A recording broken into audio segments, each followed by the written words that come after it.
একাত্তরকে challenge করে এবং একাত্তরের সঙ্গে সবকিছুকে বরাবর করতে চায়, তখন কিন্তু তারাই ফাঁদে পড়ে। এই শব্দ বোমা ছেড়ে দিয়ে পার্লামেন্ট গরম করার মধ্য দিয়ে কিন্তু মানুষের যে চাওয়া, মজলুমের যে আর্তনাদ, সেটাকে কিন্তু আড়াল করা যাবে না। জুলাই স্পিরিট নিয়ে যখন বলা হচ্ছে তখন স্বরাষ্ট্রমন্ত্রী বলেছেন বিরোধী দল সংস্কার চায়, ৭১ এবং ২৪কে বরাবর করে চায়, ৭১-এর সঙ্গে কিছুরই তুলনা চলে না, ৭১-এর সংবিধান কেন ভালো লাগে না আমরা বুঝি তো, সর্বশ্রেষ্ঠ অর্জন বিজয় গাথা, কারো কারো কাছে পরাজয়ের গ্লানি। ন্যাচারালি এটা তো সবাই জানে যে ৭১-এর কৃতকর্মের জন্য জামাত ইসলাম তওবা করেন, এটার জন্য তারা কোনো অনুশোচনা প্রকাশ্যে তারা করে না, জাতির কাছে তারা ক্ষমাও চান, এটা সবাই জানে। কিন্তু যখনই তারা আবার ৭১কে চ্যালেঞ্জ করে এবং ৭১-এর সঙ্গে সবকিছুকে বরাবর করতে চায়, তখন কিন্তু তারাই ফাঁদে পড়ে। এবং জামাত ইসলাম যদি এই ক্ষেত্রে বুদ্ধিমান হতো, তারা এই জায়গাটা প্রপারলি অ্যাড্রেস করতো। এবং সবচেয়ে যে বড় জায়গা, সেটা হলো আমাদের পার্লামেন্টে যে সংবিধানটি আমরা এখনো পর্যন্ত বহাল রেখেছি এবং যার অধীনে পার্লামেন্ট বসেছে, সেই সংবিধানটাকে কতবার কাটাছেঁড়া করা হয়েছে। আমরা যদি পঞ্চদশ সংশোধনী রায়ের দিকে তাকাই, আমরা কিন্তু এক বাক্যে,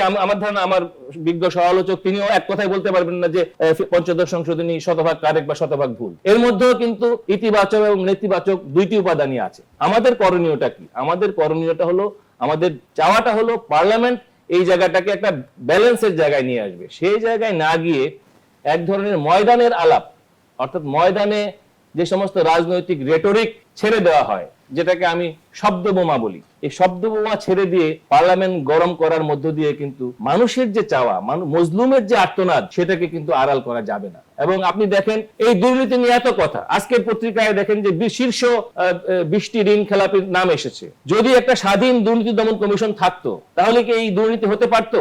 হতে পারতো না, কারণ সেখানে তখনও নির্বাহী বিভাগের নিয়ন্ত্রণ ছিল। আজকে যখন দুদক কমিশন নিয়ে, অধ্যাদেশ নিয়ে কথা হচ্ছে, আমরা কি পার্লামেন্টে সরকারের মুখ থেকে এই প্রসঙ্গে কোনো সুস্পষ্ট নির্দেশনা শুনতে পেয়েছি? পাইনি। সেখানেও কিন্তু সেট অ্যাসাইড করে জনগণের গণতান্ত্রিক আকাঙ্ক্ষাকে সেট অ্যাসাইড করা যায় না। এই পদ্ধতি কখনোই টিকে না। আমার ধারণা যে বিএনপির বন্ধুদের বোধোদয় হবে, তাদের চোখের ছানি সরে যাবে এবং যে জনগণ তাদেরকে এত বড় মেজরিটি দিল, সেই মেজরিটিকে তারা জনগণের আমানত হিসেবে মনে করে এটাকে গণতন্ত্রের স্বার্থে কাজে লাগাবে।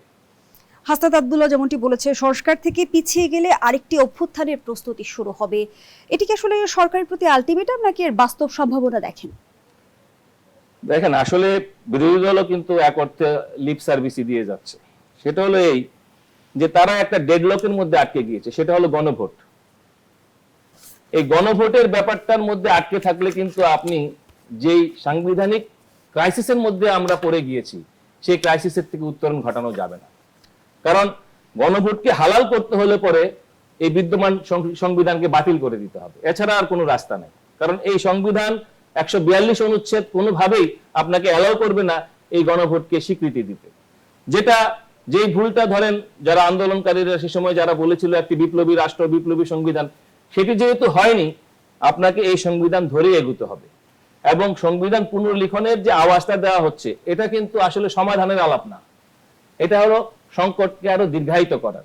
সুতরাং আজকে মানুষের এই আমানত, মানুষের এই রায়, এটাকে একটা নিয়মতান্ত্রিক জায়গায়, অর্থাৎ কনস্টিটিউশনাল ডেমোক্রেটিক প্র্যাকটিসের জায়গায় আনতে হলে পরে আমাদেরকে পার্লামেন্টের মেম্বারদেরকে গঠনমূলক জায়গায় যেতে হবে। ফলে যে আলটিমেটামের কথা বলা হচ্ছে, আবারও সেই রাজপথ গরম, আবারও সেই হরতাল, আবারও সেই মানুষ হত্যা, এই দুষ্ট চক্রে সাধারণ মানুষ আর ক্লান্ত হতে চায় না, মানুষ সামনের দিকে এগোতে চায়।